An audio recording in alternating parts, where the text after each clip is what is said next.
अस्सलामुअलैकुम and very good morning. जाको लाहौर में आप सबको खुश आमदीद कहते हैं। जनाब हंसती मुस्कुराती खूबसूरत सी सुबह के साथ मैं हूं मुनीबा आसिफ है उम्मीद के साथ कि आप लोग जहाँ कहीं भी होंगे खैरियत से होंगे। तो आज भी अपने प्रोग्राम का आगाज़ करते हैं। एक नहायत ही अहम मसले पर बात करेंगे जिसने न सिर्फ हमारी मौजूदा नस्ल बल्कि आने वाली नस्लों की बका को भी शदीद ख़तरे में डाल दिया है। ये मसला है ग्लोबल वार्मिंग का, यानी बढ़ती हुई आलमी हिद्दत का। हम जिस दुनिया में इस वक्त रह रहे हैं वो तेज़ी से बदल रही है, और अगर हमने इस मसले पर तवज्जो नहीं दी तो वो दिन दूर नहीं है जब हमारी दुनिया तबाही के दहाने पर आ जाएगी। और ये सब इस तेज़ी से पैदा होती हुई मौसमियाती तब्दीलियों की वजह से। ग्लोबल वार्मिंग की बुनियादी तौर पर 3 वजूहात हमारे सामने आती है, जिनमें हमारी बेदरेक सन्नती सरगर्मियाँ हैं, जंगलात की कटाई इसमें आ जाती है और फॉसल फ्यूल्स का बेतहाशा इस्तेमाल भी इसमें शामिल है। अब इसका नतीजा ये निकला है कि हमारी ज़मीन का जो दर्जा हरारत है, जो टेम्परेचर है, वो मुसलसल बढ़ता जा रहा है। और मौसमियाती तब्दीलियाँ जो कभी हमारे लिए महज एक मफरूज़ा हुआ करती थी, आज एक तल्ख़ हकीकत बन चुकी है। और उसके असरात दुनिया के हर गोशे में हमें देखने को मिलते हैं, चाहे वो सिंध हो, वो बांग्लादेश के मौजूदा सैलाब हो, या फिर ऑस्ट्रेलिया की गैर मुतवक्के गर्मी। ये हर जगह अपना जो असर है वो दिखा रही है। शदीद गर्मी की लहरें हैं, बारिशों के गैर मुतवक्के पैटर्न्स हैं, ये ग्लेशियर्स का पिघलना है या फिर समंदरी सतह का बढ़ना है। ये सब इस बात का सबूत है कि हम एक शदीद माहौलियाती बहरान की तरफ बढ़ भी रहे हैं। आप ख़ुद भी ये विटनेस करते होंगे कि जब गर्मियाँ इस दफ़ा आई हैं तो बहुत शिद्दत की गर्मी पड़ी है। पूरी दुनिया में बहुत ज़्यादा जो गर्मी रिकॉर्ड की गई है। इवन दो कि जिन ममालिक में गर्मी नहीं भी पड़ती थी उनको ठंडे ममालिक कहा जाता था, वहाँ पर भी गर्मी बहुत ज़्यादा पड़ी है। और जैसे ही हम देखते हैं कि सर्दियों का मौसम आता है तो उसमें भी सर्दी बहुत ज़्यादा एक्सट्रीम सर्दी देखने को मिलती है। तो ये ग्लोबल वार्मिंग की वजह से, क्लाइमेट चेंज की वजह से हो रहा होता है। हमें क्या करना है, हमें इस मसले का हल निकालना होगा, और वो भी फौरी तौर पर निकालना होगा। सबसे पहले हमें अपने कार्बन फुटप्रिंट्स को कम करने की ज़रूरत है। अब इसका मतलब क्या है? इसका मतलब ये है कि हमें फॉसल फ्यूल्स के बजाय काबिल जदीद तवानाई के जो ज़राए हैं, जिसे सोलर सिस्टम हो गया या विंड एनर्जी हो गया, इसकी तरफ रुजू करना होगा। फिर रीफॉरेस्ट्रेशन यानी नए जंगलात लगाने का अमल जो है वो हमें शुरू करना होगा। आई नो हम लोग कहीं ना कहीं ड्राइव कर रहे होते हैं, प्लांट ड्राइव्स यहाँ पर चल रही होती हैं। लाहौर शहर की अगर मैं बात करूँ, जो PHA है वो भी कर रहा होता है, हम लोग इंडिविजुअली भी बहुत कर रहे होते हैं, पौधे लगा रहे होते हैं, अवेयरनेस भी बहुत ज़्यादा पहुंचाते हैं, लेकिन फिर भी वो उनकी जो तादाद है वो बहुत कम है। हमें इससे भी ज़्यादा जो है ना वो दरख्त लगाने की ज़रूरत है, क्योंकि दरख्त ना सिर्फ कार्बन डाइऑक्साइड को जज़ब करते हैं, ऑब्जॉर्ब करते हैं, बल्कि ज़मीन का जो दर्जा हरारत है उसको भी एतदाल में रखते हैं। इसके अलावा हमें अपने रोज़मर्रा की आदत में भी थोड़ी बहुत तब्दीली लानी होगी। हमें ना गैर ज़रूरी बिजली के इस्तेमाल से भी बचना होगा, पानी की बचत करनी होगी, और प्लास्टिक के इस्तेमाल को भी कम से कम करना होगा। इस सिलसिले में रसूल पाक सल्लल्लाहु अलैहि वसल्लम का एक कॉल मुझे याद आ गया कि आप सल्लल्लाहु अलैहि वसल्लम ने फरमाया कि तुम में से हर एक निगरान है, और तुम में से हर एक से उसके मातहतों के बारे में पूछा जाएगा। तो यकीन करें कि हमसे भी हमारी इन तमाम तर गलतियों के बारे में पूछा जाएगा। तो हम सिर्फ हुकूमत पर इल्ज़ाम नहीं लगा सकते हैं, बल्कि ये हमारी भी कहीं ना कहीं एक ज़िम्मेदारी बनती है कि हम अपने मुआशरे और इस ज़मीन के माहौल का ख्याल रखें। और वैसे भी ये जो मसला है ये किसी एक फ़र्द या फिर किसी एक कौम का नहीं है, बल्कि पूरी इंसानियत का है। तो हमें आलमी सतह पर भी ये मुश्तरका कोशिशें करनी होंगी ताकि हम इस बहरान का मुकाबला कर सकें। हर मुल्क को अपनी ज़िम्मेदारी निभानी होगी और आलमी सतह पर कार्बन एमिशंस को कम करने के लिए इक़दामात करने होंगे। यकीनन ये जो ग्लोबल वार्मिंग है ये एक ऐसी हकीकत है जिसे नज़रअंदाज करना हमारे बस से एटलीस्ट तो बाहर है। तो दुआ यही की जा सकती है कि अल्लाह जो है वो हमें तौफीक दे कि हम इस दुनिया को महफूज बनाने के लिए अपना एक अहम किरदार अदा कर सकें। तो ये आज का पैगाम था, ख़ास तौर पर ग्लोबल वार्मिंग के हवाले से, क्लाइमेट चेंज के हवाले से कि किस तरह सिर्फ ग्लोबल वार्मिंग की वजह से, और मैं ये कहूँगी कि ये ख़ुद ब खुद नहीं हो रही है, कहीं ना कहीं हम ही इसके ज़िम्मेदार हैं। ये जो ग्लोबल वार्मिंग बढ़ती जा रही है, ये जो क्लाइमेट चेंज होता जा रहा है, इसके ज़िम्मेदार भी हम खुद ही हैं ना। बच्चों की तरबियत के लिए ना पहली दरसगाह माँ और बाप होते हैं, और इसलिए उन दोनों का एक बात पर मुत्तफ़िक होना बहुत ज़रूरी है। और बच्चों के सामने सबसे पहले तो एक दूसरे की इज़्ज़त करना ज़रूरी है, एक दूसरे की बात सुनना ज़रूरी है। बच्चा सबसे ज़्यादा देख कर सीख रहा होता है, लिहाजा पहले तो वालिदैन और साथ रहने वालों को, जैसे मुश्तरका ख़ानदानी निज़ाम होता है, अपने हर अमल के साथ ये याद रखना चाहिए कि बच्चा यही सब कुछ मुस्तक़बिल में करेगा जो वो देख रहा है। ख़्वाह आप उसको कितना भी किसी बात से क्यों ना रोक लें, जो उसने देखा होगा ना वो करना नागुज़ीरे फ़ितरत है। और 6 माह से 3 साल के बच्चे की ज़हनी तरबियत पर हमारे रवैये कैसे असरअंदाज होते हैं, हमारा उनके सामने ऊंचा बोलना, ऊंचा म्यूज़िक सुनना या उनके सामने लड़ना झगड़ना कैसे उनकी नफ्सियात को मुतासर करता है। बच्चा कैसे अपने रिएक्शन से आपको अपने जज्बात का इजहार करता है। एक तो हमने इसके मुतालिक बात करनी है, दूसरा ये कि बच्चे की सेहत का ख्याल किस तरह, एक तो मेंटली उसका ख्याल किस तरह रखना है, साइकोलॉजिकली उसकी चीज़ों का ख्याल किस तरह रखना है, दूसरा उसकी सेहत का ख्याल किस तरह रखना है, बच्चे को किस तरह की ग़िज़ा देनी चाहिए। जब बच्चा पैदा होता है 6 माह का या 6 माह से ऊपर, जब वो सेमी सॉलिड चीज़ें खाना शुरू होता है, और ख़ास तौर पर जो ब्रेस्ट फीडिंग है, माँ का दूध है, वो बच्चे के लिए कितना ज़रूरी है, कितनी बीमारियों से वो बच्चे को बचाता है, और वो ही माँ को भी किस तरह बचा रहा होता है मुख्तलिफ़ बीमारियों से। इस पर भी आज हमने बात करनी है। तो इस पर बात करने के लिए पहले तो हमारे साथ प्रोफेसर डॉक्टर मोहम्मद रफ़ीक मौजूद हैं स्टूडियोज़ में। डॉक्टर साहब आपको वेलकम कहते हैं। हेड ऑफ़ डिपार्टमेंट है पीडियाट्रिक के और सर्विसेज हॉस्पिटल से इनका ताल्लुक़ है। डॉक्टर साहब आपको वेलकम कहते हैं जागो लाहौर में। और उसके साथ साथ सबा शबीर शेख ने भी आज हमें ज्वाइन किया है, और वो साइकोलॉजिस्ट हैं। सबा आपको भी वेलकम कहते हैं जागो लाहौर में। सबसे पहले डॉक्टर साहब आपकी तरफ आऊँगी कि हम बहुत सुनते हैं माँ का दूध बच्चे के लिए बहुत अच्छा है, और उसकी अफादियत बहुत ज़्यादा है, और उसका कोई नेमुल बदल नहीं है।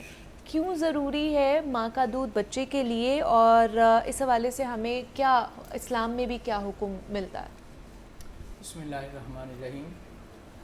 आपने एक बड़े अहम इशू के मतलब है ना जो एक क्वेश्चन किया है।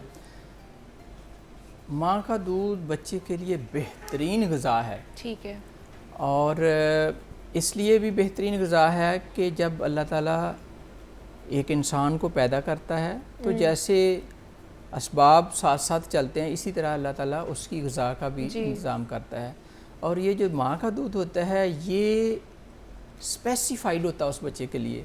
अगर वो वक्त से पहले पैदा हो रहा है, उसको जिन रिक्वायरमेंट्स की ज़रूरत है वो उस इंग्रेडिएंट्स उसके वही होते हैं। इसी तरह जब बच्चा बढ़ता जाता है तो इसकी कंपोजिशन भी चेंज होती जाती है, तो लिहाजा ये स्पेसिफाइड होता है और नेचुरल है। अच्छा। दूसरे इसके अलावा ये है कि कोई भी महंगे से महंगा फार्मूला, इसका निमोल बदल नहीं हो सकता। सही। ठीक है, तो इसलिए ये नेचुरल होने की वजह से इसकी इम्पोर्टेंस ज़्यादा है। दूसरे आपने है ना जो वो कहा कि इस्लाम में इसके मतलब क्या है, तो अल्लाह ताला कुरान पाक में फरमाता है कि माएँ बच्चों को 2 साल तक दूध पिलाएं। हाँ। और ये उनके लिए ज़रूरी है जो इस ड्यूरेशन और टेन्योर को पूरा करना चाहिए। यानी 2 साल तक अल्लाह ताला ने भी है ना जो हुक्म दिया है कि दूध पिलाना चाहिए। इसी तरह हमारे नबी सल्लल्लाहु अलैहि वसल्लम ने भी है ना जो इसके मतलब है ना जो ताकीद की है, बल्कि वो तो इतनी रिस्पेक्ट किया करते थे अपनी रज़ाई बहन की कि जब वो आती थी तो अपनी चादर बिछा दिया करते थे उनके लिए। तो इट इंडिकेट्स के कितना इम्पोर्टेंस है इस्लाम में। बिल्कुल ऐसा ही है। तो एक तो बच्चे के लिए बड़ा अच्छा है, ये माँ के लिए अगर वो पिला रही है दूध, ब्रेस्ट फीडिंग करा रही, तो उसके लिए क्या क्या फ़ायदे हैं इसके अंदर? देखें, हर माँ चाहती है कि मेरा बच्चे के साथ बहुत अच्छा जज्बाती है ना जो वो लगाव हो, ओबीडियंट हो, मेरे है ना जो क्वालिटीज़ हैं वो बच्चे में आएँ, इंटेलिजेंट हो। तो लिहाजा ये सारी चीज़ें पॉसिबल हैं। इसके साथ ही माँ को और फ़ायदे ये होते हैं कि फॉर एग्ज़ाम्पल अगर हम शुरू से स्टार्ट करें तो after delivery postpartum haemorrhage जो होती है वो है ना जो ब्रेस्ट फीडिंग के साथ है ना जल्दी स्टॉप हो जाती है। इसके अलावा ऑलरेडी मैंने मेंशन किया है कि माँ बच्चे का है ना जो ताल्लुक बहुत स्ट्रॉन्ग है ना जो वो होता है और जज्बाती होता है। तीसरे नंबर पे माएँ कुछ कैंसर से बच जाती हैं जो है ना जो ब्रेस्ट फीड करवाती हैं, जिसमें ओवेरियन कैंसर है और इसके अलावा ब्रेस्ट कैंसर है, उसमें के चांसेस बहुत कम हो जाते हैं। इसके अलावा ड्यूरिंग प्रेगनेंसी जो एक बड़ा रैपिडली वेट गेन हुआ होता है उसको रिड्यूस करने में बड़ा हेल्पफुल होता है। तो लिहाजा माँ के लिए भी है ना जो ये बहुत फ़ायदेमंद होता है, बच्चे के लिए तो है ही, बच्चे के लिए भी और माँ के लिए भी बहुत फ़ायदेमंद है। ये तो है कि ब्रेस्ट फीडिंग के क्या फ़ायदे हैं। अब बच्चे की थोड़ी सी साइकोलॉजिकली उस चीज़ पर आ जाते हैं कि हमारे घर में बच्चा होता है, 6 माह का पैदा हुआ है, जैसे बड़ा होता जा रहा है, क्रॉलिंग करना शुरू हो गया है, 6 से 3 साल तक का बच्चा है, तो हमें लगता है कि छोटा सा बच्चा है तो वो कुछ नहीं देख रहा होगा, उसको क्या समझ आ रही है कि कौन किस तरह की बातें कर रहा है या कौन एक दूसरे के साथ लड़ रहा है या मार कुटाई भी हो रही है घर में। तो क्या वाकई बच्चे को इस टाइम पीरियड में समझ नहीं आ रही होती, ऑब्जर्व नहीं कर रहा होता, या वो सब कुछ देख भी रहा होता है और उसके माइंड में वो सब कुछ फीड भी या सेव भी हो रहा होता है? देखिए, बड़ा इंपॉर्टेंट वक्त होता है 6 माह से 3 साल का। सही। हमें लगता है कि बच्चा जो है वो बहुत छोटा है और वो अपने टॉयज में बिजी है। हाँ, वो खेल रहा है, प्ले कर रहा है। हाँ, लेकिन एक्चुअल में हो ये रहा होता है कि वो बच्चा हमारी हर बात सुन भी रहा होता है और देख भी रहा होता है। मतलब अगर पेरेंट्स साथ बैठ कर एक दूसरे से बड़े अच्छे लवी डवी हो रही हैं तो वो बच्चे को बड़ा अच्छी फीलिंग दे रहे होते हैं, वो सिक्योर फील करता है, वो पीसफुल फील करता है। लेकिन वही पेरेंट्स अगर बैठ कर छोटी छोटी बात से लड़ रहे हैं और उसके सामने इतना वर्बली अब्यूजिव हो रहे हैं, इमोशनली मार हो रही है पास बैठ के, या पेरेंट्स आपस में फ़िज़िकल फ़ाइट हो रही है, तो वो बच्चे के अंदर एक खौफ जो है वो पैदा होना शुरू हो जाता है। मतलब उन्हें लगता है कि वो एक्सप्रेस नहीं कर रहा, बात नहीं कर रहा, वो तो हमसे कुछ और अक्सर औकात पेरेंट्स देख भी रहे होते हैं कि अच्छा नहीं वो हमें नहीं देख रहा, वो अपने टॉयज़ में बिजी है, लेकिन ऐसा नहीं है, वो हमें देख रहा होता है। देखिए, बच्चे के लिए सबसे इम्पॉर्टेंट दुनिया में उसके माँ बाप होते हैं और यहाँ वो जिस जगह पे उसकी परवरिश हो रही होती है, वो एनवायरनमेंट होता है, उसके इर्द गिर्द के लोग होते हैं, वो नानी हो, दादी हो, जो भी हो, कोई भी है, हाँ, तो वो देखता है कि अच्छा जो मुझे पाल रहा है वो खुद ज़िंदगी कैसे गुजार रहा है। मतलब अगर हम उसको सिखा रहे हैं कि आपने प्यार से बात करते हैं, हंस के बात करते हैं, मेरी तरफ देख के हंसो, और अक्सर लोग मेरे पास लेकर आते हैं कि ये हंसता नहीं है, ये बहुत गुस्से में रहता है। अच्छा। और बच्चे की एज क्या होती है? 1.5 to this is too young. अब उसमें उनको होता है कि नहीं, हम तो बहुत पहले ऐसे लड़ाई करते थे। तो जब शायद क्या उसके बच्चे के ऊपर किस तरह का असर पड़ रहा होगा कि अगर वो देख रहा है कि लड़ाई झगड़ा हो रहा है या एक दूसरे के साथ ऊंची आवाज़ में बात की जा रही है, तो उस टाइम पीरियड में क्या उसकी दिमागी सूरत हाल किस तरह की हो जाती है, साइकोलॉजिकली क्या इम्पैक्ट पड़ता है? बच्चे बहुत ज़्यादा खौफज़दा होते हैं। हम इस बात से बहुत डरते हैं ना कि हमारा बच्चा सेक्सुअली हरास ना हो जाए, उसके साथ कोई रेप ना हो जाए। आप एक बात ज़हन में रखें कि जो आप बच्चे के इर्द गिर्द वर्बल अब्यूज़ करें, फ़िज़िकल फ़ाइट करें, द सेम उसके ऊपर साइकोलॉजिकल वूंड्स आएंगे। ठीक है ना? आपको लग रहा है कि वो जो फिज़िकल वाली चीज़ है उससे बस बच्चे को बचा ले, वैसा कुछ ना ज़िंदगी में हो, लेकिन आप अपने बिहेवियर को इम्प्रूव ना करें, आप उसके इर्द गिर्द शाउट करना बंद ना करें। अक्सर औकात मूवीज़ लगाई होती हैं बड़ी वायलेंट किस्म की वाली। हाँ। अब कभी कभी कुछ वक्त ऐसे होते हैं कि शुरू में बच्चा जो एकदम डरता है, फिर आहिस्ता आहिस्ता वो डरना भी बंद हो जाता है। हाँ। तो ये जैसे अभी हम कहते हैं बच्चों में बहुत सारी कंप्लेंट्स आती हैं कि बच्चे को कंसंट्रेशन अच्छा नहीं है, बहुत हाइपर है, मारता रहता है, बात नहीं सुनता, जिद करता है, अपनी बात मनवाता है। These all are symptoms of behavioral problems। अच्छा। और ये सब तब आते हैं जब बच्चा कुछ ऐसी चीज़ें ऑब्जर्व करता है जिसको वो अंडरस्टैंड नहीं कर पाता और उसके अंदर एक खौफ की और एक इनसिक्योरिटी की कैफियत पैदा होती है, और वहाँ से ये साइकोलॉजिकल प्रॉब्लम आता है कि ही गेट्स स्टबर्न, वो आपको सुनेगा नहीं, वो आपको एट लास्ट कहेगा कि मेरी बात सुनो, मेरी मानो। बहुत ज़्यादा सिटिंग उनकी ख़राब हो जाएगी, एक जगह पे एक जगह बच्चा नहीं बैठते बैठेगा हैं, नहीं, हाँ, बहुत हाइपर एक्टिव हो जाते हैं बच्चे। Exactly, this is very common right now, और हर घर में ये प्रॉब्लम्स हैं। बच्चे के स्कूल जाता है तो बच्चे का सेटलमेंट इतना डिफ़िकल्ट हो जाता है, टीचर्स प्रॉब्लम कहती हैं कि ये कॉन्सेंट्रेट नहीं कर रहा, ये सुन नहीं रहा। So these are going through, ये वो चीज़ें होती हैं जो वो अपने इर्द गिर्द देख रहा होता है, अपने घरों में देख रहा होता है कि किस तरह क्या बिहेवियर शो किए जा रहे हैं, और उससे वो सीख रहा होता है। बेशक बच्चा सुन नहीं रहा उस तरह, लेकिन जो देख रहा है ना, वो उसके कहीं ना कहीं कॉन्शियस माइंड में, सबकॉन्शियस माइंड में कहीं ना कहीं फीड ज़रूर हो रहा है। अच्छा डॉक्टर साहब, ब्रेस्ट फीडिंग के बारे से कुछ माएँ जो है ना ये भी कंप्लेन करती हैं कि उनका जो दूध है वो अच्छे तरीके से आता नहीं है, तो इसका क्या हल हो सकता है? ये बड़ा इम्पॉर्टेंट क्वेश्चन है। अक्सर माएँ ऐसा सोचती हैं। फॉर एग्ज़ाम्पल शुरू के जो 3-4 महीने होते हैं, इसमें कोलिक का इशू बड़ा कॉमन होता है। पेट में गैस होती है, बच्चा इरिटेबल होता है, क्रैंकी होता है, रोता रहता है, अक्सर रात के वक्त स्पेशली ज़्यादा तंग करता है। माँओं की एक परसेप्शन ये होती है कि शायद मेरा दूध कम आ रहा है, इसकी वजह से ये रोता रहता है। हालांकि इसका इससे ताल्लुक़ नहीं है। अलबत्ता ये है कि जो माएँ ये कंप्लेंट करती हैं कि मेरा दूध कम है बच्चे के लिए, उसमें से 95% है ना जो वो मिसकंसेप्शन होता है। अच्छा, सिर्फ 5% ऐसे केस, यानी 20 में से सिर्फ एक माँ का ये ना ये जो प्रॉब्लम कंप्लेंट वैलिड होती है। अदरवाइज 19 की ना मिसकंसेप्शन होती है, वो किसी और वजह से इरिटेबल होता है और वो ना ये कंसिडर कर रहे हैं। अलबत्ता एक चीज़ बड़ी ज़रूरी है कि ये बच्चे इरिटेबल होते हैं, क्रैंकी होते हैं, रोते रहते हैं। इसके साथ साथ अगर बच्चे का वज़न प्रॉपर तरीके से नहीं बढ़ रहा तो फिर एक कंसिडर किया जा सकता है कि ये वजह हो सकती है। अदरवाइज ना जो 95% ये मिसकंसेप्शन है, तो लिहाजा इस चीज़ को इतना कंसिडर नहीं करना चाहिए। अच्छा, अब बहुत से ये भी चीज़ें हैं, अब आपने हमें बताना है कि मिसकंसेप्शन है या वाकई ऐसा होता है कि जो औरतें हैं, जो माएँ ब्रेस्ट फीडिंग पे होती हैं, उनको कहा जाता है कि जी आपने ज़्यादा ठंडी चीज़ें नहीं खानी हैं, आपने ज़्यादा गर्म चीज़ें नहीं खानी हैं, तासीर ठंडी होगी तो बच्चे का पेट ख़राब हो जाएगा या उसका गला ख़राब हो जाएगा, उसे फ्लू हो जाएगा, उसे बुखार हो जाएगा। तो ये भी बहुत सारी चीज़ें जो है लिंक्ड की जाती है। नहीं, मोस्टली चीज़ों का कोई इफेक्ट नहीं होता, कोई इफेक्ट नहीं होता, बल्कि ये माओं के साथ बड़ी ज्यादती होती है कि उनको रिस्ट्रिक्शन कर दी जाती है, आपने ये भी नहीं खाना, ये भी नहीं खाना, ये भी नहीं खाना, हाँ। और उस पर पाबंदियाँ बिला वजह लग जाती हैं। माँ के दूध में है ना there are only a few drugs जो है ना जो एक्सक्रीट होती हैं, और वो भी बड़ी कॉमन नहीं है। अच्छा। जैसे है ना जो फॉर एग्जांपल मेलिग्नेंसी की ड्रग्स जो हैं, कैंसर की ड्रग्स हैं वो इफ़ेक्ट कर सकती हैं। या फिर है ना जो कोई नशे की चीज़ें हैं ना वो इफ़ेक्ट कर सकती हैं। अदरवाइज ग़िज़ाओं का है ना कोई ताल्लुक़ नहीं होता इसके साथ। बच्चे देखो, मैंने आपको ऑलरेडी है ना जो मेंशन किया है कि कोलिक का इशू पहले 3-4 माह में बड़ा ज़्यादा होता है, और वो उसकी वजह से रो रहा होता है, जबकि उसको रिलेट किसी और चीज़ के साथ किया जा रहा होता है कि माँ ने रात दाल खाई थी, उसकी वजह से ना उसको प्रॉब्लम हो गई, उसकी गैस हो गई। इसमें कोई हकीकत नहीं है, ऐसा कुछ भी नहीं है, इससे रिलेट नहीं करता। अच्छा, दूसरा जैसे आपने कहा कि कोलिक का प्रॉब्लम होता है पहले 2-3 महीनों में बच्चों को, बड़ा यूजुअल सी ये प्रॉब्लम है। अच्छा, इससे रिलेट ये भी किया जाता है कि बार बार फिर बच्चे को शायद भूख लग रही है इसलिए भी वो रो रहा है, तो कितनी देर बाद बच्चे को फिर दूध पिलाना चाहिए? शुरू में जब बच्चा पैदा होता है तो अबाउट एवरी 2 आवरली है ना जो वो फीड देनी चाहिए। ठीक है।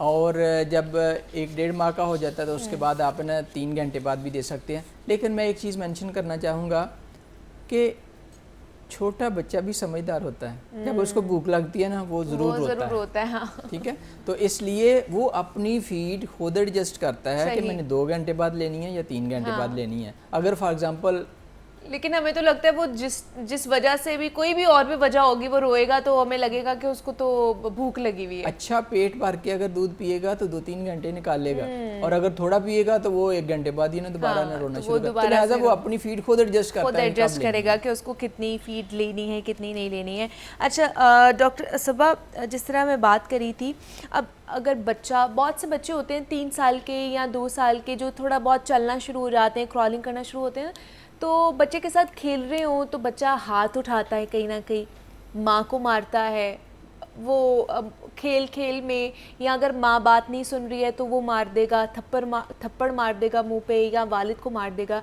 क्या ये सही है प्रैक्टिस, या उस पे बच्चे को रोकना चाहिए उसी टाइम? उसी टाइम रोकना चाहिए, उसी टाइम क्योंकि रोकना चाहिए। हमें तो हम लगता है लोग- जो कोई बात नहीं, प्यार कर रहा है, प्यार से मार रहा है, कोई बात नहीं, कोई बाहर से भी आ जाता है तो उसके साथ भी यही देखिए बिहेवियर होता है। रोकने का तरीका मुझे ये लगता है, अक्सर पेरेंट्स बड़े कंफ्यूज होते हैं कि अच्छा अब ये 6 माह का बच्चा है, ये 10 माह का है, 12 माह का, हाँ, तो इतने इसको छोटे क्या को ही समझ है। आप उसके हाथ प्यार से पकड़ें और उसको ओके। आप वर्बली बोलें बुरी बात। अच्छा, हम लोग नहीं करते, नहीं नहीं मेरा बहुत प्यारा बच्चा, मार खाए जा रहे हैं, वो नेल्स हाँ, कर रहा है, वो हाँ। आपको बाइट कर रहा है, these are the kind of thing that he started so earlier. हाँ, आपके बाल खींचता है, आपके मुंह पे मारता है, एग्जैक्टली। आप उसकी जो अगर वो कोई बुरी चीज़ डेवलप कर रहा है, प्लीज स्टॉप दैट, क्योंकि ये मेंटेन होगी और फिर ये अच्छा। 5, 6 और 10 साल की उम्र तक जाएगी, और फिर आप एक साइकोलॉजिस्ट के पास आएंगे तो वहाँ पे इसकी रिकवरी बहुत डिफ़िकल्ट होती है। अच्छा, फिर हम उसकी डिफरेंट चीज़ों पे कहते हैं कि अच्छा अब इसका मीठा बंद करो, अब इसका जंक फूड बंद करो, इसको ऑयली चीज़ें नहीं देनी, अब इसकी ये बात नहीं माननी, वो बात नहीं माननी, तो वहाँ से बच्चे में थोड़ा एग्रेशन आता है, क्योंकि हम वो सारी चीज़ें उसको हमेशा से दे रहे होते हैं, हम उसकी मार भी खा रहे होते हैं, हम उसकी मार खा के कह रहे होते हैं मेरा प्यारा बेटा, लाडला बेटा एंड वट एवर। तो आई वुड से कि आपका एक बच्चा है या 4 बच्चे हैं, you should have to do the तरबियत in the same way please.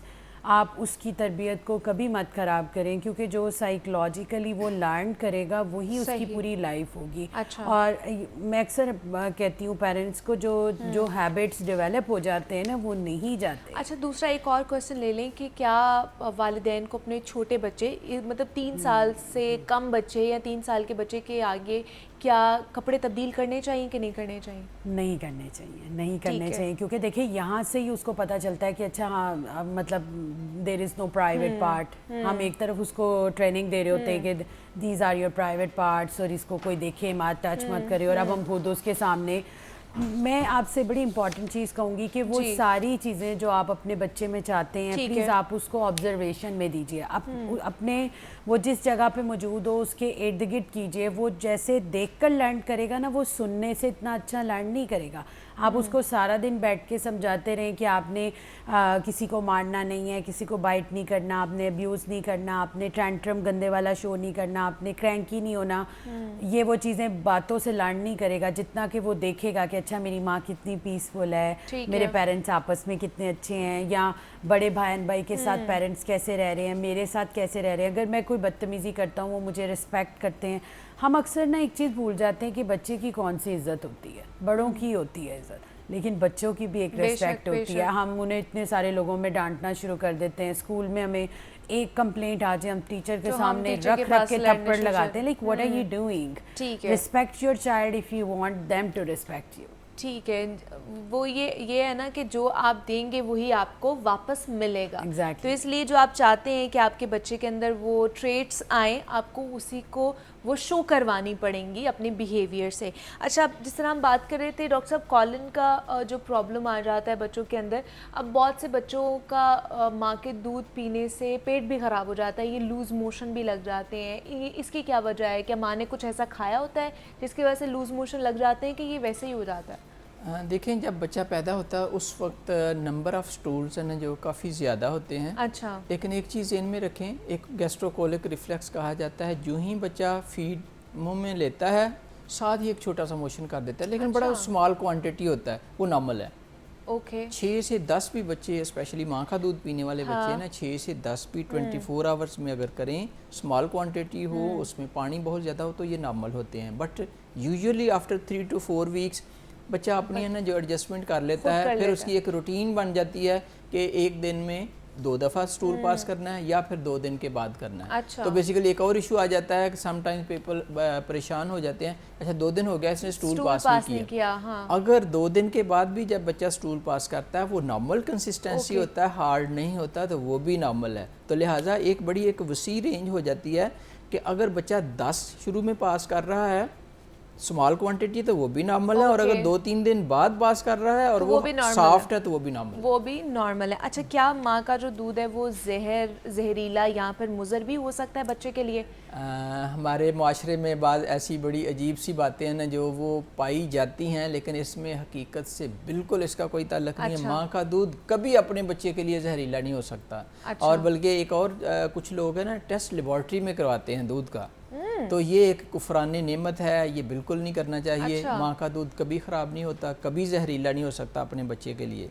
इसलिए ऐसा बहुत से लोग सोचना कहते भी हैं नहीं कि चाहिए। जो स्टार्टिंग में जो दूध आता है माँ का वो जहरीला होता है या वो बच्चे को नहीं पिलाना चाहिए, हालांकि उसमें सारी ग़िज़ाइयत होती है। उसको क्लास्ट्रम कहते हाँ हैं, जी। वो थोड़ा येलो कलर होता हाँ है, जी। गोल्डन होता है, और उसको सोने की बूंद भी कहा जा सकता है। जिस तरह एक गोल्ड है ना जो बड़ी इंपॉर्टेंट और महंगी धात है, इसी तरह वो दूध भी है ना सोने की तरह होता है, सोने की बूंद भी कहा जाता है। तो लिहाजा वो तो बड़ा इंपॉर्टेंट होता है, उसमें फैटी एसिड्स होते हैं, उसमें इम्यूनोग्लोबुलिन्स होती हैं, एज वेल एज उसमें कैलोरीज भी बहुत अच्छी हो जाती है। वो इवन फ्यू ड्रॉप्स भी है ना जो वो इम्पोर्टेंट बच्चे के लिए बहुत अच्छे होते हैं उसकी सेहत के लिए। Thank you so much professor doctor Mohammad Rafiq sahab हमारे साथ मौजूद थे, बहुत शुक्रिया डॉक्टर साहब।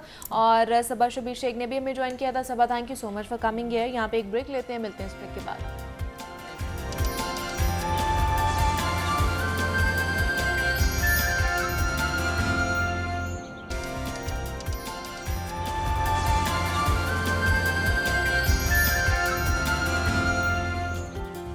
वेलकम बैक टू जागो लाहौर। जनाब, शहर में अमन व अमान की सूरत हाल पर हम तवातुर से बात करते रहते हैं, लेकिन शायद हुक्काम ने भी ठान रखी है कि वो इन मसाइल को खानापुरी के लिए हल करेंगे और मुस्तकिल ख़ास तौर पर बुनियादों पर कोई काम नहीं करेंगे। होना तो ये चाहिए कि मुल्ज़िम और मुजरिम कानून के रखवालों से कांपते और किसी भी जुल्म करने से पहले 10 बार ज़रूर सोचते। लेकिन अफसोस, जब पुलिस अपने फ़राइज़ से गफलत बरतेगी तो गरीब और कमज़ोर पर जुल्म बार बार होगा। बाटापुर में एक दिल दहला देने वाला वाक़या पेश आया, जिसमें हमसाये ने सफाकियत से मासूम बच्ची को ना सिर्फ कत्ल किया बल्कि उसकी लाश को खेतों में फेंक दिया कि उसे कुत्ते या फिर दीगर जंगली जानवर नोचते रहे। इंसानियत कहाँ मर गई थी? आसमान भी ज़रूर इस जुल्म पर खून के आंसू रोया होगा, और उस बच्ची कुची लाश को देखकर उसके वालिदैन किस ट्रॉमा में होंगे, ये सोचकर भी ना रूह कांप जाती है। ये जुल्म क्यों हुआ, इस पर बात करेंगे, और इस केस में पुलिस की नाकिस हिकमत अमली पर भी हम थोड़ी सी गुफ्तगू करेंगे और जानने की कोशिश भी करेंगे। और पुलिस ने मेरे ख्याल से ये कसम भी खा रखी है कि शायद हमने नहीं बदलना, ना ही हमने तरीक़ा वारदात को अपनी बदलना है। क्योंकि कल एक और पुलिस वारदात हुई है जिसमें पंजाब पुलिस के जवानों ने बालाज टीपू के कत्ल में मुबैना तौर पर सहूलतकारी करने वाले एहसन शाह को पुलिस मुकाबले में मार दिया है। और वही रिवायती कहानी कि जनाब मुल्जिम के साथियों ने हम पर फायरिंग की और जिसके नतीजे में एहसन शाह मारा गया। तो पुलिस मुकाबले होते ही क्यों हैं? क्या कानून ताकतवर के घर की बांदी है कि अदालत के फैसले से पहले ही मुल्जिम को मरवा दिया जाए? वज़ीर आला पंजाब हैं मरीम नवाज़, जो एक ख़ातून भी हैं और माँ भी हैं, और पुलिस के हर अमल की वो जवाबदेह भी हैं। तो आज हम इन दो केसेस पर हमने बात करनी है। इन दोनों केसेस में पुलिस की कारकर्दगी क्या रही है, कहाँ पर नाकिस कारकर्दगी की वजह से ये तमाम तर चीज़ें और ख़ास तौर पर इस तरह के कत्ल की वारदातें जो हैं वो पेश आती जा रही हैं। तो इस पर बात करने के लिए मुजाहिद शेख हमारे साथ स्टूडियोज़ में मौजूद है, जो कि एंकर पर्सन है लाहौर न्यूज़ के। मुजाहिद साहब, आपको वेलकम कहते हैं जाको लाहौर में। कैसे हैं आप? जी मैं बिल्कुल ठीक। मुजाहिद साहब, सबसे पहले तो ये बाटापुर वाला जो वाक़या है, अफसोसनाक वाक़या है। कल भी आप जब इसके ऊपर बीपर दे रहे थे तो मैं यहीं पे गालिबन सुन रही थी आपका बीपर। लिटरली बहुत अफसोस हुआ और रूह कांप गई जब उस बच्ची का वाक़या मैंने भी सुना, कि पूरा दिन ही वो दिमाग में चलता रहा कि कैसा कोई इतना सफाक हो सकता है कि 5 साल की छोटी सी बच्ची है, और पहले तुमने उसका गला दबाया और उसके बाद उसको जंगल में फेंक दिया कि जो जंगली जानवर है उसको खा ले। तो वाक़या ये पेश क्या आया, कब ये वाक़या पेश आया था? 10 अगस्त का ये वाक़या है। बाटापुर का इलाका है जो हल्का है, वो हमारे मुस्लिम लीग नून के स्पीकर कौमी असम्बली हैं। अच्छा। सरदार अयाज सादिक साहब वहाँ से कामयाब हुए। फिर एक सूबाई वज़ीर हैं सुहेल शौकत भट्ट, उनका इलाका है। वहाँ पे 10 तारीख को ये वाक़या पेश आता है। मदद के लिए हर जगह वो जाते हैं। जब किसी का बहुत मासूम सा फूल गुम हो जाता है तो उसकी तलाश के लिए हर ज़रूरतमंद हर जगह पे जाता है। ऐसे ही हुआ, पुलिस के पास भी जाते रहे, सियासी लोगों के पास भी जाते रहे कि मदद करें, बच्ची बच जाए, बच्ची का नहीं पता चल रहा। FIR दर्ज हो गई, इन्वेस्टिगेशन हो रही है, इन्वेस्टिगेशन चलती रही। एक शख्स बिल्कुल ज़ैनब केस की तरह जैसे हुआ था कि मुल्जिम वही मुलजिम जो बच्ची को मारकर फेंकने वाला था, वो माँ बाप के साथ मिलके बच्ची को ढूंढ रहा तलाश था। करता रहा। अच्छा। बहुत सारे सीसीटीवी कैमरास थे, बहुत सारी फुटेजेस थी जहाँ पे अपने तौर पे जो काम तो पुलिस का है, लेकिन लवाहिकीन कोशिश करते रहे कि पुलिस को हम किसी तरह से कोई सबूत, कोई शवाहिद दे सकें। अच्छा। जब वो नौजवान जो मुलजिम है जिसका नाम काशिफ है, वो जाके पहले ही वीडियो डिलीट करवाता रहा।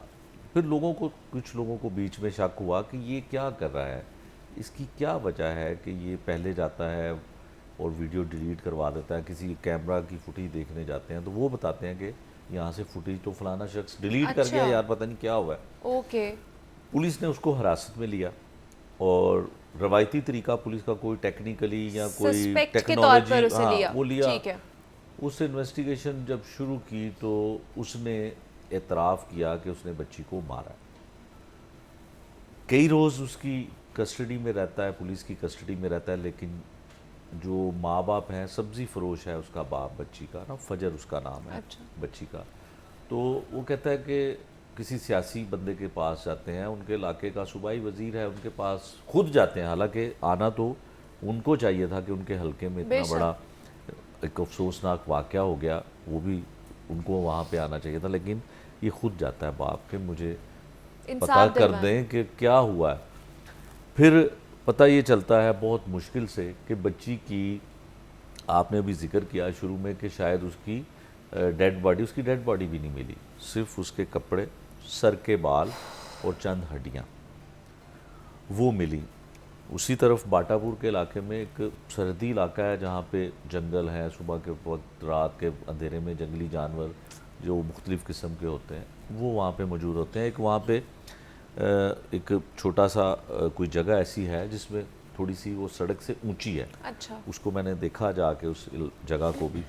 तो वहाँ पे उसने बच्ची का, जिस रोज़ उसने अगवा किया उसी रोज़ उसने उसका गला दबाया और उसको वहाँ पे फेंक के आ गया, और उसके बाद माँ बाप के साथ वो तलाश तलाश करने करता लगा। रहा। अब इसमें दिलचस्प बात यह है कि हमें जो कल एसपी इन्वेस्टिगेशन कैंट जो है उन्होंने प्रेस कॉन्फ्रेंस भी की, और शायद चूँकि वो ख़बर मैं 2-3 दिन से जी, जी। मुख्तलिफ एंगल से दे रहा था, तो उसमें उन्होंने वजह नहीं बताई कि बच्ची को मारने की वजह क्या है। इसमें बहुत सारी कि क्या बच्ची के साथ रेप करके उसको मारा गया या बच्ची के टुकड़े किए गए, क्योंकि जो कपड़े वहाँ से मिले हैं बच्ची के, उसमें कपड़ों में खून तो ज़रूर लगा हुआ है, खून आलूद कपड़े हैं, लेकिन वो इस तरह से नहीं है कि कोई जंगली जानवर बच्ची को खाने से पहले उसके कपड़े उतारे और कपड़े महफूज रहें तो फिर उसको खाया जाए। कपड़े ज़रूर हैं, कुछ थोड़ी सी जगह से फटे हुए हैं, लेकिन जानवरों के गोश्त खाने से वो कपड़े इतने महफूज नहीं रह सकते हैं। ना ही एसपी इन्वेस्टिगेशन कैंट जो हैं वो कोई इतनी तजर्बाकार भी नहीं है। अच्छा। जिनको इतनी अहम सीट पे लगाया गया, वो कोई लॉजिक नहीं दे सकी। माँ बाप, उसकी माँ, कल किस हमने उसकी ट्रॉमा में माँ, होंगे वो अभी भी कहती है कि आपने ये नहीं कहना कि मेरी बेटी को कत्ल कर दिया है। वो कहती है मुझे आज भी यकीन है कि मेरी बेटी जिंदा, उसके कपड़े नहीं फटे हैं, इसको कहीं उसने जो है ना कुछ और किया है, वो जिंदा है। उसकी माँ को अच्छा। जो है दिल को ये वो तसल्ली देती है और कहती है। अब वो जो मुलजिम है, उसने, राशिद बच्ची का बाप है, उसने 10 लाख रुपया उसको मुख्तलिफ औकात में उधार भी दे रखा था। फिर उसकी 20 लाख रुपए की कमेटी 10 तारीख को, जिस दिन बच्ची अगवा होती है, 10 तारीख को उसको जो है वो मिलनी थी, और उसी दिन बच्ची अगवा होती है। और घर ऐसे है जैसे मैं और आप आमने सामने बैठे हैं। मुलजिम का घर इतना करीब है बच्ची के घर से। तो क्यों उसको मारा, वजह क्या है कि 10 लाख रुपया तो ना भी मांग रहा था, कह रहे थे। तवान के लिए उसने कॉल की हैं 1 दिन 2 दिन के बाद। मुख्तलिफ वो जो ख़वातीन की आवाज़ में वो लगा के उसमें ऐप, तो वो कॉल की हैं, लेकिन अभी तक कोई अथेंटिक चीज़ सामने नहीं आई है। अभी तक तो ये भी नहीं हो सका, हम कल बल्कि ये करते रहे कि बच्ची का DNA जो है वो भिजवा दिया गया है, बच्ची को फ्रांसिक वाले उसकी हड्डियाँ, बाल और वो चीज़ें ले गए हैं, लेकिन DNA के लिए सैंपल लिया जाना है माँ का या बाप का, अभी तक वो नहीं हुआ। अच्छा। तब वहाँ के रहने वाले सियासी तौर पर अगर हम बात करें, इंतहाई काबिल एहतराम अयाज सादिक साहब बिल्कुल हैं, उनका ऐसे ही वो है। हल्का है, उनका जी। वो मेन गढ़ है जहाँ से अच्छा। उन्होंने इलेक्शन जीता ठीक है। सूबाई वजीर सुहेल शौकत, बट उनके रास्ते में वो उनका घर बच्ची और इतनी मासूम का आता है हौलनाक ये और उनको चीज हुई है तो कोई नहीं वहां पे पहुंचा। कोई भी वहाँ नहीं पहुंचा। लेकिन जब उन्होंने प्रेस कॉन्फ्रेंस कर दी तो वज़ीर साहब जो हैं, सूबाई वज़ीर साहब, वो मुतलका SHO और मुतलका इंचार्ज इन्वेस्टिगेशन को वहाँ पे लेकर गए हैं। अच्छा। हालांकि वो इंचार्ज इन्वेस्टिगेशन से अब केस चला गया है। वो अच्छा। अब एक इंस्पेक्टर उसकी तफ्तीश कर रहा है, क्योंकि तवान का मामला बीच में आया तो उसमें दफात कुछ ऐसी शामिल होती हैं कि सब इंस्पेक्टर उसकी इन्वेस्टिगेशन नहीं कर सकता। अब डिफेंस ठीक है। जो है उनके पास वो कर दिया गया। लेकिन उनका, उसकी बच्ची की माँ, आप उसके आंसू, आप उसका रोना, आप उसके घर में कोहराम वो नहीं बर्दाश्त कर सकते जो इस वक्त है। बेशक। कि उनको यही नहीं पता कि उनकी बच्ची के साथ हुआ क्या है। उनको सुकून नहीं मिल रहा, उनको तसल्ली नहीं हो रही कि बच्ची ने ऐसा आखिर क्या किया और इसने बच्ची के साथ ऐसा और क्या जो किया। मुल्जिम है वो सिर्फ यही कह रहा है कि वो मैंने मुल्जिम गला दबा के मैंने उसको मार दिया और उसके बाद डेड बॉडी मैंने वहाँ पे फेंक दी। बच्ची को क्यों मारा, बच्ची के साथ क्या हुआ, बच्ची के ये अभी तक बहुत सारे सवालात हैं, क्योंकि ऐसे बहुत से वाक़यात हमारे सामने जो हमारे सामने आते हैं। और उसी इलाके में बाटापुर का इलाका ही एक ऐसा है कि चंद रोज पहले वहाँ पे 3 साल की बच्ची के साथ एक अटेम्प्ट होती है, रेप किया जाता है, वो भी वाक़या सामने आता है और उसका भी मुल्जिम जो है वो पकड़ा जाता है। कि आप ये देखें कि पहले किसी दौर में हम सुनते थे कि कसूर में 2-3 वाक़यात इस तरह की चीज़ें सामने आती नहीं है, लेकिन अब शहर लाहौर के अंदर जहाँ पे IG पंजाब भी हैं, CCP लाहौर भी हैं, 2-3 DIGs भी हैं, लेकिन फिर भी ऐसे वाक़यात हो रहे हैं कि अभी तक उस बच्ची के केस में सिर्फ इतनी पेशरफ्त है कि डेड बॉडी मिल गई, खून आलूद कपड़े मिल गए, सर के बाल मिल गए, बच्ची को क्यों मारा गया और बच्ची को मारने से पहले पुलिस ने कह दिया कि जी बस अब हमारी जो जिम्मेदारी है वो पूरी हो गई है। प्रेस कॉन्फ्रेंस कर दी है मुल्जिम को, जाहिर है वो अब जो भी दफात लगेंगी, जो भाई आगे कार्रवाई होगी, वो वहाँ का बिल्कुल मुकामी वो रहने वाला है और जो मुद्दई है मुकदमे का उसकी निस्बत वो थोड़े पैसों में भी उनकी फाइनेंशियल पोजीशन भी बेहतर है। अच्छा, ठीक है ना, वो उसके बाप भी वहाँ का रहने वाला है, वो खुद भी वहाँ का रहने वाला है और किसी वहाँ के जो मुकामी लोग हैं उन्होंने ये बताया कि ये शायद ऑनलाइन जुआ भी खेलता था, मतलब ये उसमें काफ़ी सारी लोगों को इसने रकम भी देनी थी। अब पता नहीं क्या इसने करना था, कि क्या वजह हुई है, इंतहाई तकलीफ दे और दिल खराश वाक़या। उस इलाके में, बाटापुर के इलाके में, हर मोहल्लेदार, हर रहने वाला शख्स, हर औरत, हर वो माँ, हर वो बाप उनके घर में जाके उनके लिए जो है सब्र के लिए दुआ करता है, उनकी बच्ची के लिए दुआ करता है। और हम भी यही दुआ करते हैं कि बेशक इसका कोई नेमुल बदल नहीं है, वो बच्ची तो वापस नहीं आएगी, लेकिन दुआ तो यही है कि अल्लाह पाक उसके वालिदैन को जो है ना वो सब्र दे। एक और वाक़या जो कल पेश आया, पुलिस की गफलत कह लें या कोई भी मतलब कोई भी चीज़ कह लें कि जी पुलिस मुकाबले में मार दिया गया एहसन शाह को, जो कि बलाज टीपू का मुबैना कातिल था। क्या वजह बनी, किस तरह मुकाबला किया गया, मुबैना जो मुकाबला होता है, और ये इसकी ज़रूरत थी? देखिए, ज़रूरत तो मेरा ख्याल है कोर्ट से फैसला आने से पहले ही ये हो गया। लेकिन इस आपका सवाल का जवाब कुछ इस तरह से दे सकता हूँ कि क्या ये जो फजर थी बच्ची और या कोई ऐसी और बच्चियों के साथ जो इस तरह के मामलात होते हैं, ऐसे मुल्ज़मान के कभी मुबैना पुलिस मुकाबले हुए? कभी भी नहीं हुए, कभी भी नहीं हुए। जो है वो सब्जी फरोश है, हालांकि होने चाहिए, ऐसे लोगों के होने चाहिए। इनके साथी नहीं आते हैं, वो नामालूम साथी ऐसे लोगों के ही आते हैं। बहरहाल जो बलाज कत्ल केस है उसकी कुछ तफसील के हवाले से जो एहसन शाह था वो उसमें मुल्जिम था पुलिस की इन्वेस्टिगेशन के मुताबिक कि वो 109 में कि मतलब उसने तमाम इंफॉर्मेशन दी अपने दोस्त की। हाँ जी। मौके पे वो मौजूद नहीं था उस वक्त, ये उम्रे के लिए सऊदीया में था, तो वहाँ से ये इन्फॉर्मेशन देता रहा। ये पुलिस की इन्वेस्टिगेशन कहती है। उसको गिरफ़्तार कर लिया, उसने बहुत सारे इंकशाफात भी किए कि उसको पैसे दिए गए थे कत्ल करने के, इंफॉर्मेशन देने के, 5 करोड़ की डील हुई थी, 50 लाख रुपया उसको मिल गया। फिर पुलिस ने कुछ पैसे उसकी रावी रोड में रहायश है वहाँ से बरामद भी कर लिए थे। फिर उसके बाद ये इसको जुडिशल कर दिया जाता है। जुडिशल का मतलब है कि उसका जिस्मानी रिमांड पूरा हो गया और जेल भिजवा दिया। फिर अब कौन सी ऐसी ज़रूरत महसूस हुई, ये तो पुलिस मुकाबला जिनके साथ हुआ है वही बेहतर बता सकते हैं, क्योंकि उनकी इसको लेके कहाँ जाया जा रहा था? निशानदेही पर कि देखें एहसन शाह के अलावा जितने भी मुबैना पुलिस मुकाबले होते हैं उसके हवाले से बात कर रहा हूँ कि क्या पुलिस कस्टडी में अगर कोई शख्स मरता है तो क्या ये पुलिस की नेग्लिजेंसी नहीं है? बिल्कुल क्या negligence। पुलिस के उन लोगों के खिलाफ एफआईआर दर्ज नहीं होनी चाहिए कि पुलिस को अगर कहीं पे किसी मुलजिम को ले जाना पड़ता है तो उसके साथी, अगर इनकी बात मान ली जाए, उनके मुलजिम के साथी आए और फायरिंग करके सिर्फ अपने ही छुड़ाने वाले शख्स को मारकर चले गए, और तो ये बाकी वहाँ पे कोई क्या जख्मी बाकी नहीं कोई हुआ। जख्मी भी नहीं हुआ।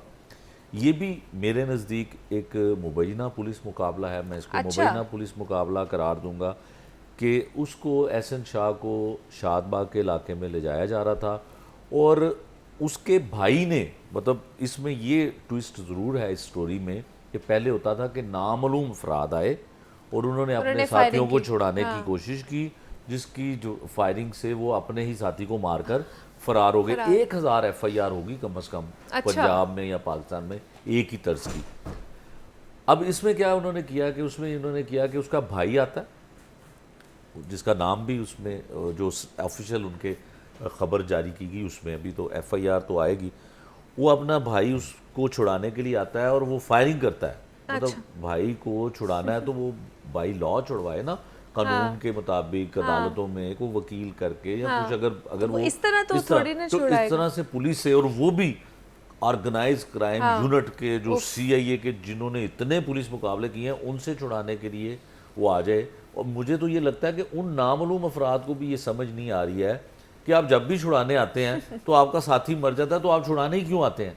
लेकिन क्या करें कि कहानी हमारे पास कोई और है नहीं। अब क्या होगा इसमें, एक यकीनन जुडिशल इंक्वायरी होगी, लेकिन एहसन शाह ने जो किया उसने गलत किया। उसने एक माँ का बेटा, एक छोटे बच्चों का बाप और एक बीवी का शोहर और एक भाइयों का भाई, सब कुछ उसने नुकसान करवाया और दोस्त की शक्ल में वो एक दुश्मन था, इसमें कोई दूसरी राय नहीं है। लेकिन अब इसकी समझ जो है वो मुझे नहीं आ रही है कि हम तो ये कहते हैं कि कानून अदालतें जो है इसका इसी वजह से बैठी हुई हैं, बिल्कुल इसी वजह से इंसाफ दिलवाती हैं, तो क्या इन पुलिस वालों को उन अदालतों पे यकीन नहीं है कि अदालत के फैसले आने से पहले ही जो है ना ये और मुकाबला हो किस जाता वजह है। से देखें, अगर इसकी मुकम्मल इंक्वायरी हो, जुडिशल इंक्वायरी हो, तो सबसे पहले ये होना चाहिए कि एहसन शाह को जुडिशल होने के बाद किस केस में निकाला गया exactly, और कौन सी निशानदेही के लिए ले जाया जा रहा था। और इसमें एक और दिलचस्प बात यह है कि जो बलाज, अल्लाह ताला उसको गरीक रहमत करे, बलाज के चचा थे जो मुंह बोले चचा, शकील भट्ट, जो उनके वालिद के भी दोस्त थे, और जब बलाज को कत्ल किया जाता है तो वो भी उसके साथ उस शादी की तकरीब में थे और ये पुलिस मुकाबले में भी वो मौजूद थे। जो ऑफिशियल प्रेस रिलीज आई है, जो खबर आई है, उसमें ये पता चला है, क्योंकि एक डीएसपी हैं, उन्होंने हुक्म दिया कि इसको निशानदेही पे ले जाओ। निशानदेही होती रात के वक्त है, इसकी मुझे भी कभी समझ नहीं आई कि दिन के वक्त जो है वो निशानदेही पे क्यों नहीं ले जाया जाता, कि दिन के उजाले में अगर आप निशानदेही के लिए लेके जाएंगे, निशान ज्यादा अच्छे तरीके से नजर आएंगे ना। हाँ, या किसी को मुलजिम को पकड़ना है या कुछ बरामद करना है, तो दिन के वक्त क्यों नहीं होता, क्यों रात के होने का, रात ढलने का इंतजार किया जाता है। जितने भी मुबैना तौर पे पुलिस मुकाबले होते हैं वो नहीं, तो पहले जो इतने मुबैना तौर पर पुलिस मुकाबले हुए हैं मुजाहिद साहब, उनकी कभी इंक्वायरी हुई है और उनकी कभी इंक्वायरी रिपोर्ट सामने आई है कि क्यों हुआ था? तो ये भी तो वैसे ही होगा फिर। देखिए, इसकी जुडिशल इंक्वायरी होती है, जुडिशल इंक्वायरी करवाने के बाद जो है ना वो इसको किया जाता है, क्लियर किया जाता है, सब कुछ किया जाता है। लेकिन मेरा एक सिर्फ सवाल है कि आज तक लाहौर में वो 10 हैं, वो 1000 हैं, मुझे नहीं पता, जितने पुलिस मुकाबले हुए हैं उनकी एफआईआर निकालें, उनका मुकाबलों का तरीक़ाकार, मुलजमान का ही तरीक़ाकार वो एक सा ही है, और वो नामालूम अफराद जो मार कर जाते हैं वो कभी पकड़े गए हैं? उनकी शनाख्त भी हो सकी है, कोई फहरिस्त बनी है कि ये थे वो नामालूम अफराद और इन्होंने अपने साथी को मारा और साथी को मार के वो चले गए। तो इसमें भी यही हुआ कि ज़ाहिर है इसका भाई था, उसके भाई पे डाला है, अब भाई भागता रहेगा, वो कानून इंसाफ के लिए कहीं जा नहीं सकेगा। तो वो, लेकिन ये कोई बड़ी जो है ना इसमें चीज़ें निकल सकती हैं, निकल अगर सकती निकाली हैं गई अगर तो। अगर फाइंडिंग्स की जाए, डिग आउट किया जाए तो इस केस को भी हल किया जा सकता है। खैर ये सारी सूरत हाल थी जनाब इन दोनों केसेस के हवाले से जो हमने आपके साथ शेयर किए हैं। मुजाहिद शेख साहब हमारे साथ मौजूद हैं। मुजाहिद साहब बहुत शुक्रिया आपके वक्त का कि आप यहाँ पर आए। पुलिस की कारकर्दगी पर आज फिर एक सवालिया निशान उठ चुका है, तो ये सारी कारकर्दगी थी पुलिस की जो हमने डिस्कशन की है इस हवाले से। यहाँ पे ब्रेक लेते हैं, मिलते हैं इस ब्रेक के बाद।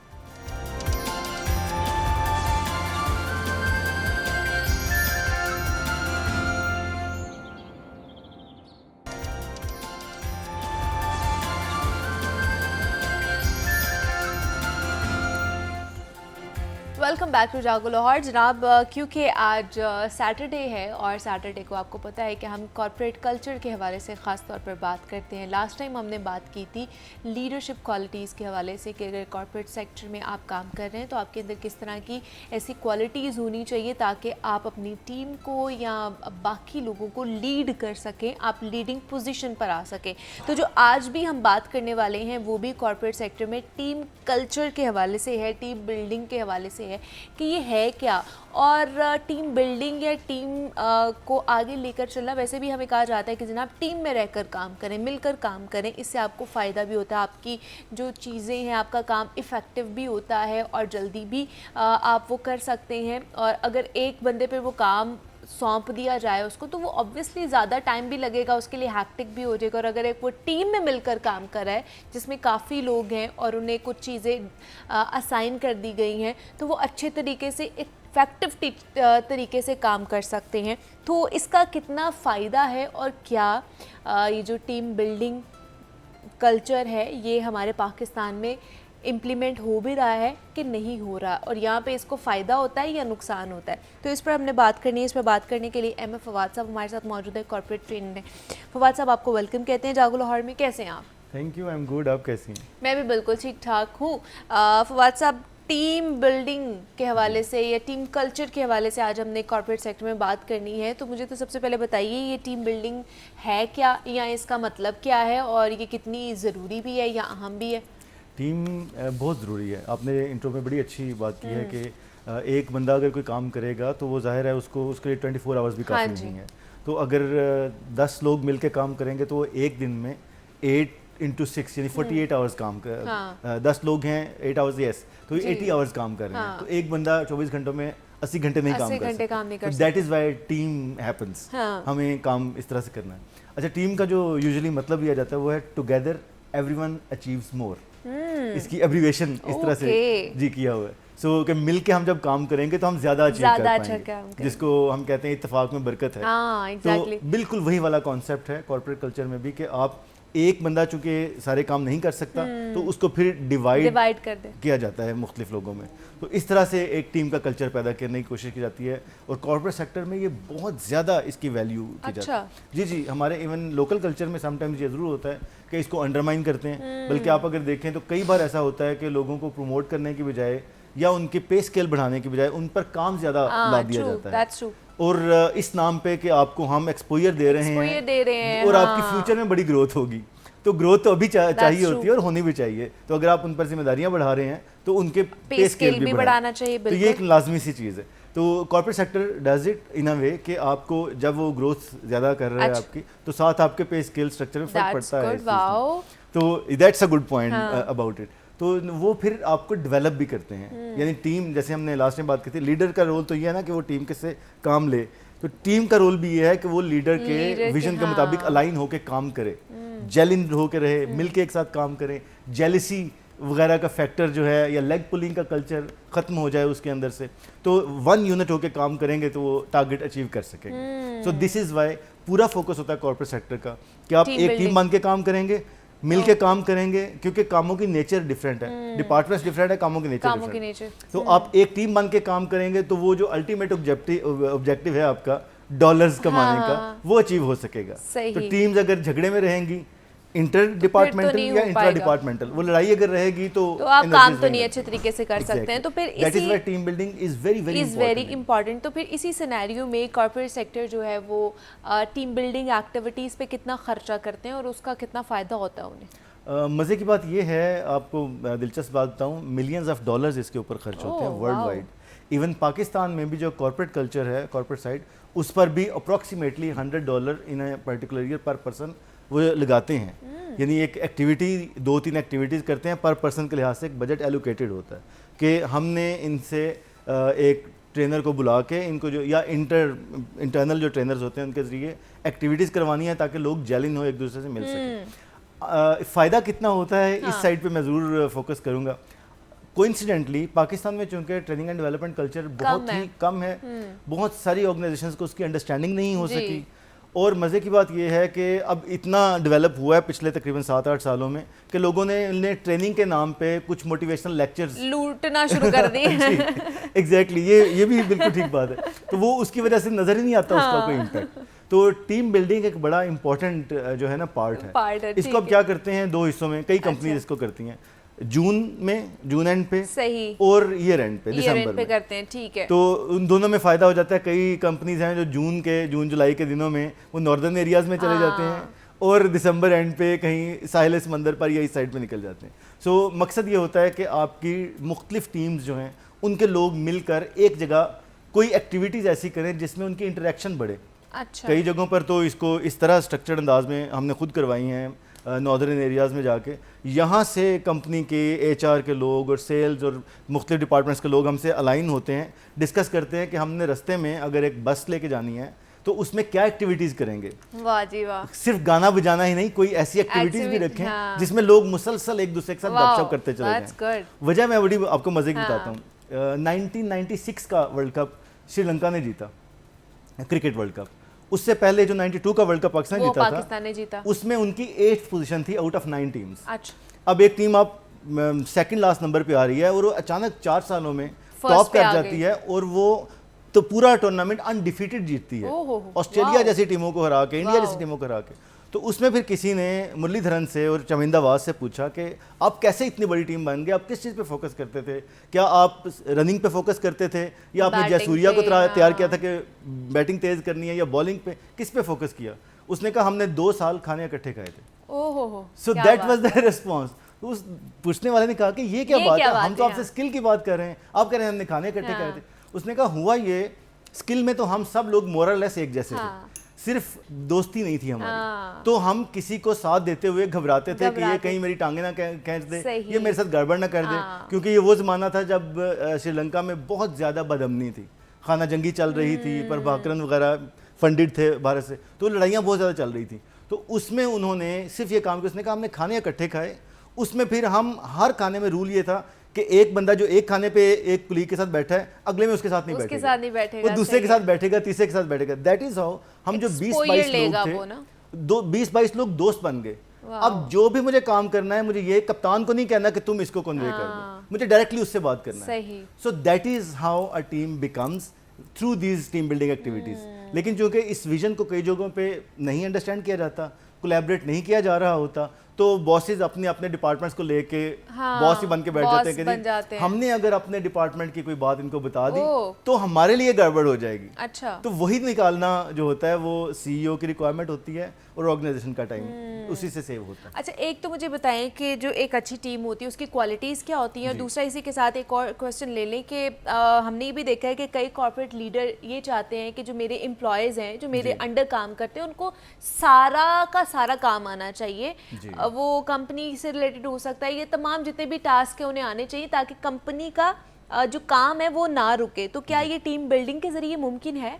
देखिए, पहली बात तो ये है कि ये मुमकिन तो है मुमकिन जी, मुमकिन है। सारा काम आ जाए, आपको हर डिपार्टमेंट का काम आ जाए। हाँ, अब दैट्स अनदर क्वेश्चन। एक डिपार्टमेंट का काम, यानी मकसद ये है कि जिस डिपार्टमेंट में आप काम कर रहे हैं उसमें आप अगर छुट्टी करते हैं, रिजाइन कर देते हैं, बीमार हो जाते हैं, तो आपकी छुट्टी के वजह से आपका काम नहीं रुकना चाहिए। मतलब ठीक है। ये बुनियादी मकसद ये है इसका। अच्छा, अब दूसरी ये है कि क्या तमाम डिपार्टमेंट्स का आना चाहिए, तो उसके लिए टीम बिल्डिंग कल्चर किया जाता है कि ये तो ह्यूमनली पॉसिबल ही नहीं है ना। मैं अगर ट्रेनिंग एंड डेवलपमेंट का हूँ तो मेरे लिए इंजीनियर बनना is almost impossible at this as.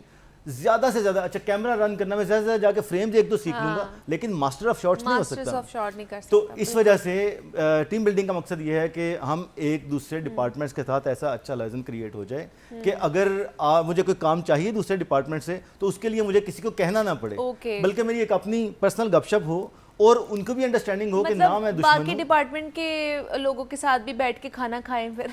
Yes of course. आपको याद है हमने एक प्रोग्राम किया था नेटवर्किंग हाँ पर, तो कैटेगोरिकली मैंने ये कहा था कि दुनिया में जहाँ पे ले ऑफ किए जाते हैं ज्यादातर, कई दफा तो डिपार्टमेंट्स बंद हो जाते हैं, लेकिन जहाँ पे पिक एंड चूज किया जा रहा होता है ना, वहां पर सर्वाइव टॉप परफॉर्मर नहीं करता, सर्वाइव वो करता है जिसका नेटवर्क ज्यादा अच्छा होता है। तो through team building activities and keeping this mindset, आपकी अगर हर डिपार्टमेंट में लोग जानते हैं, देखें ये नेगेटिव चीज़ नहीं है, जैसे हम अमूमन मिक्स करते हैं ना, हम डिप्लोमेसी को और हिपोक्रेसी को मिक्स कर देते हैं। लोग डिप्लोमेट को कहते हैं ये हिपोक्रेट है। हिपोक्रेट शख्स है वो जो दो मुंह वाला है, जो आपके सामने आपकी तारीफ कर रहा है और आपके पीछे बुराई कर रहा है। डिप्लोमेट शख्स जो है वो बुराई नहीं करता। अच्छा। वो आपके सामने अगर अच्छी बात ठीक बात कर रहा है तो हो सकता है कि दूसरा रुख उसी चीज़ का डिफरेंट जगहों पे जो रिक्वायर्ड है अच्छा। वो दिखा रहा हो, लेकिन वो नेगेटिव नहीं होगा, आपकी बुराई नहीं कर रहा होगा। सो डिप्लोमेसी पे वर्ल्ड वाइड करोड़ों रुपए इन्वेस्ट किए जाते हैं, और सिर्फ ये कॉर्पोरेट कल्चर में नहीं, जंगों से बचने के लिए भी डिप्लोमेट्स तैयार किए जाते हैं। तो दैट इज वाई अगर ये वाली चीज़ आप फॉलो करते हैं, हर डिपार्टमेंट में आपकी गपशप है। हमारे ऐसे कई दोस्त होते हैं, आप देखें, मैं तो उनको कहता हूँ, ये एक दोस्त है हमारा, उसको हमने गूगल नाम रखा हुआ था उसका। उसको हम कहते थे कि यार उस डिपार्टमेंट में कोई काम है तो कोई जानने वाला है, कहता हाँ हाँ मसला ही कोई नहीं है, फ़ोन करके वो वहाँ पे काम कर लेता। So whenever he was switched to other departments, he already had friends. That's good. तो उसको अगर आप कहें कि ये बड़ा चालाक है, ये बड़ा तीखा है, तो भाई इतना सा चालाक आपको होना चाहिए। नई ज़माना है, नई दुनिया है, आपको ये नहीं करना चाहिए कि जी मेरी कोई दोस्त नहीं है, मैं ही कॉम्पिटेंट हूँ सिर्फ, ऐसा नहीं है। तो हिपोक्रेसी ना करें, डिप्लोमेसी जरूर फॉलो करें, उसी से आपकी टीम डेवलप होती है। तो पाकिस्तान में भी टीम बिल्डिंग का कल्चर है, और दूसरा ये कि कितनी ट्रेनिंग्स होती है यहाँ पे? पाकिस्तान में टीम बिल्डिंग का कल्चर बहुत कम है। नाम बहुत ज़्यादा है। अच्छा। मज़े की बात है, हर साल में जिन कंपनीज को, इस वक्त ऐसी कंपनीज आ चुकी हैं जिनमें सीईओज ने एक बजट मखसूस कर दिया होता है। अच्छा, वो बजट मुनीफा मज़े की बात है, वो खाने का बजट भी होता है कि सब मिलके खाना खा लें, उसी में वो आउटिंग के लिए भी कहते हैं कि एक एनुअल रिट्रीट भी कर लें। जी हाँ, और इसी में ही कहीं पे टीम बिल्डिंग भी एडजस्ट कर लें। तो वो फिर चूंचों का मुरब्बा बन जाता है। तो मैं एज ए एक्सटर्नल ट्रेनर, हमारे पास ये रिक्वायरमेंट आती है, तो हम उनको कैटेगोरिकली बताते हैं कि यार इसमें हम थोड़ा सा तो कर सकते हैं हल्का फुल्का, या एक्टिविटीज़ ऐसे रखी जा सकती हैं कि हम नथिया गली में बैठे हुए हैं, बुरबन बैठे हुए हैं, एक बोन फायर हो रहा है, तो वहाँ पे हम छोटी सी गेम्स वगैरह तैयार कर दें। लेकिन इसका मतलब ये नहीं है कि हम 100% इससे आउटपुट लेंगे। There have to be clear objectives. तो पाकिस्तान में कल्चर ये आ रहा है, खुशी की बात ये है, लेकिन बहुत स्लो है, ये प्रॉब्लम की बात है, but it will take time. कोई बात नहीं, आ जाएगा। अच्छा, दूसरा मुझे बताएं कि अगर कॉर्पोरेट सेक्टर में मजबूत टीम कल्चर है तो इसका कोई नुकसान भी हो सकता है? हाँ, पाकिस्तान में तो मजे की बात यह है कि हो रहा है, नुकसान हो रहा है। दिलचस्प, जी जी जी, बड़ी दिलचस्प बात है, जहाँ पर millions and billions of dollars खर्च किए जा रहे हैं, और सेठ कंपनीज से लेके गवर्नमेंटल कंपनीज और कॉर्पोरेट कल्चर सब इन्वेस्ट कर रहे हैं कि आपको मिल के काम करना आना चाहिए। Extra intra departmental, inter organisational आपका नेटवर्क होना चाहिए, ताकि आप सीख के बैठे। उसमें कुछ अरसे से मैं 2-3 सेक्टर्स अगर बता सकूं, टेलकोज में, आईटी सेक्टर में, मीडिया सेक्टर्स में ये चीज़ देखने को मिली है कि जब एक टीम तगड़ी हो जाती है, वो निगोशिएट करते हैं दूसरी कंपनी के साथ। एक शख्स जब वहाँ पे हायर होता है, वो अपनी पूरी टीम ले जाता है, जिसकी वजह से उनका एक डिपार्टमेंट खड़ा हो जाता है, इधर वो डिपार्टमेंट बैठ जाता है। So that becomes corporate blackmailing, I call it. So negative वैसे तो नहीं होता, और ये सबका हक है अगर कोई जाना चाहता है या रुकना चाहता है, लेकिन आई स्ट्रांगली सजेस्ट कि 2 इसके रास्ते हैं इसको रोकने के। एक तो ये कि पे स्केल्स अच्छे रखें ऑर्गेनाइजेशंस, और दूसरा ये कि वैल्यूज को अगर एक्सरसाइज किया जा रहा है कंपनी में, तो फिर यकीनन लोग इससे रुक सकते हैं, सही है। बट कॉर्पोरेट ब्लैकमेलिंग जहाँ जी हो रही है, और ये टीम्स कर रही हैं। अच्छा, जहाँ पर टीम्स का काम है उसको रोकना, वहाँ पे कंपनीज का भी काम भी है। अच्छा, दूसरा ये, इसका भी मुझे फटाफट जवाब दे दे कि हम कॉर्पोरेट सेक्टर में ऑनलाइन टीम्स भी तो देखते हैं ना, वो भी काम कर रही होती है, तो क्या उसमें भी हो सकता है टीम कल्चर या टीम ट्रेनिंग? जी, कोविड के बाद तो ये हो रही हैं, ऐसी एक्टिविटीज़ बनाई जा रही हैं, वर्ल्ड वाइड होते हैं, ऐसे सेशंस होते हैं, तो काम तो इस पे किया जा रहा है। अच्छा। लेकिन अगर एंगेजिंग एक्टिविटीज़ शामिल नहीं करते तो फिर उनका कोई फ़ायदा नहीं उनका होता, कोई वो एक फ़ायदा लेक्चर बन के रह जाता है। सो बेटर ये है कि काम होता है, एंगेजिंग एक्टिविटी शामिल करें, आपको बेटर रिजल्ट आपको बेटर रिजल्ट्स मिलेंगे। ऑब्वियसली कहते हैं ना कि जितना आप मीठा डालते हैं उतना ही आपको जो है ना वो इसी तरह की कोई जितना गुड़ डालते हैं जितना गुड़ डालते हैं उतना ही मीठा मिलता है आपको। तो इजीलिए है कि जितना आप इन्वेस्ट करेंगे उतना ही आपको रेवेन्यू जनरेट होगा, वो चाहे इंसान हो या कोई और भी चीज़ हो। तो हमारे साथ अहमद फवाद साहब मौजूद थे। फवाद साहब, बहुत शुक्रिया आपके वक्त का कि आप यहाँ पर आए। कॉर्पोरेट टीम कल्चर के हवाले से हम बात कर रहे थे यहाँ पे। मुझे इजाज़त दीजिए, अपना बहुत सारा ख्याल रखिएगा। अल्लाह हाफ़िज़।